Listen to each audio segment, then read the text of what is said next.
Pilipinas naman, wala raw dapat sayanging oras sa paghahain ng diplomatic protest laban sa China. Brigada Ann Cortez, ibrigada mo. Brigada Live Report. Hinikayat ni Senate President Pro Tempore Jinggoy Estrada ang gobyerno na ipaglaban ang soberanya ng bansa kasunod nga na naging delikadong pagmaniobra ng Chinese Navy helicopter sa parte ng Scarborough Shoal. Ayon kay Estrada, malinaw na isang paglabag sa International Aviation Safety Protocols ang ginawa ng China sa himpapawid at isa rin umano itong pangiinsulto sa soberanya ng Pilipinas. Kasunod ito, iginit niya wala na dapat pang sayangin na oras ang gobyerno sa paghahain ng diplomatic protest laban sa China.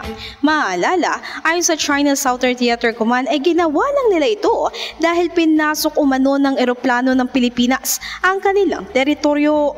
In the heart of changing lives, ito si Brigada Ann Cortez ng 105.1 Brigada News FM Manila, the Music News Authority. Brigada Balita Nationwide. Ang bahaging ito ay hatid sa atin ng Yummy-Vit ES3 Syrup. Simulang tuparin ang pangarap ng iyong anak. And starting now,